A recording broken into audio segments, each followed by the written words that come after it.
Stocks में अच्छे खासे रिटर्न्स हैं इस समय। हर्षदा समझते हैं पहले कि कैसे अपडेट्स रहे, फिर इस सेक्टर पर बात करेंगे। हर्षदा। जी हाँ, इनफैक्ट आज के दिन हमने 3 कंपनियों की तरफ से एक अपडेट देखा है, शोभा हो या फिर आपका पूर्वांकरा हो, मैक्रोटेक डेवलपर्स, और तीनों की तरफ से इशारा यही है कि Q4 के नंबर्स इनफैक्ट अच्छे साबित होते हुए दिखाई देंगे। अब आप देखिए डेटा पॉइंट, शोभा के केस में बिक्री Q4 में लगभग 1500 करोड़ के आसपास आ रही है, यानी कि पिछले साल से इस साल मामूली से आपको 3% का उछाल दिखेगा। पूर्वांकरा के लिए ज़्यादा बेहतर ये क्वार्टर निकल कर आया है। 1947 करोड़ की यहाँ पर आंकड़ा इन्होंने बिक्री के लिहाज से प्रिडिक्ट किया है, और साथ ही साथ मैक्रोटेक ने जो प्री सेल का नंबर शेयर किया वो 4230 करोड़ के आसपास का है। ये एक चीज़ है। दूसरी तरफ आप ध्यान दीजिएगा, यहाँ पर ज़्यादातर कंपनियां, और इन 3 कंपनियों के केस में हमने नोटिस किया है, ये सब FY24 में रिकॉर्ड सेल्स मेंशन कर रही हैं। तो पूरे साल हम बार बार अपडेट सुन रहे थे कि एक प्रोजेक्ट एक कंपनी का पूरी तरह से बुकआउट हो गया, मिनटों में बुकआउट हो गया, एक दिन में बुकआउट होता हुआ दिखाई दिया। तो सेल्स या फिर अच्छे प्रोजेक्ट्स को हाथों हाथ लिया है।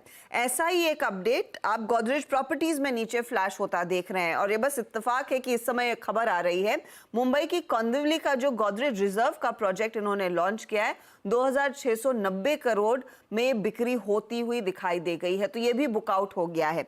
DLF ने ऐसी चीजें मेंशन की है, प्रेस्टीज के प्रोजेक्ट्स के लिए ऐसी चीजें उभर कर आ रही हैं, और उनके नंबर्स अगर आप देखें वो एक प्री सेल्स के नंबर कुछ प्रोजेक्ट्स के लिए शेयर करते हैं, लेकिन Q4 या फिर एक पर्टिकुलर क्वार्टर का अपडेट उस लिहाज से नहीं आता।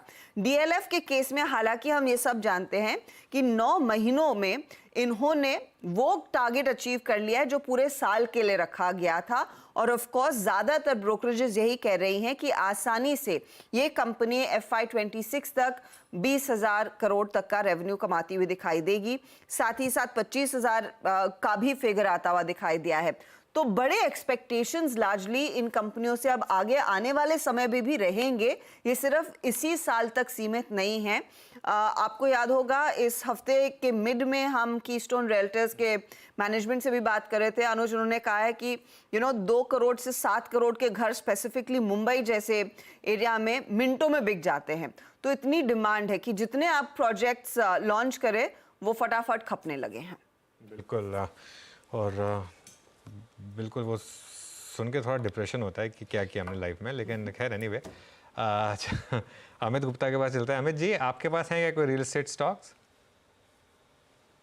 अनुज, मेरे अभी देखिए, हमने रियल एस्टेट पे तो पोजीशन नहीं है, एंसिलरी कंपनीज में पोजीशन हमने जरूर बनाई थी, बट मेरे ख्याल से हमारा तो मिस आउट है रियल एस्टेट, बिकॉज काफी शार्प रन अप आया है।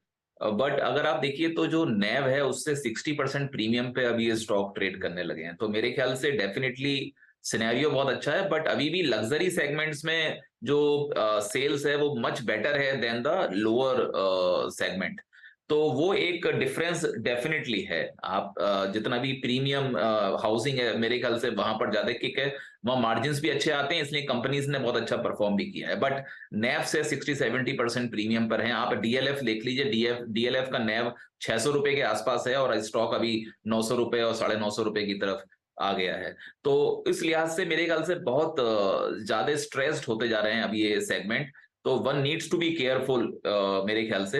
हालांकि ये जरूर होता है जब घर बन जाते हैं तो 1 साल के बाद जो एंसिलरी कंपनीज हैं, जो बिल्डिंग मटेरियल्स हैं, उनकी डिमांड आने लगती है, तो वो एक सेगमेंट 1-2 क्षेत्र में ही चला है, जैसे पाइप्स में परफॉर्मेंस आई है क्योंकि प्लम्बिंग वगैरह का यूज होता है, बट जो दूसरे सेगमेंट है वहां भी ग्रोथ नहीं आई है, तो मेरे ख्याल से वहां आपको ज्यादा आने वाले दिनों में ग्रोथ देखने को मिल सकती है। ओके, चलिए अब एक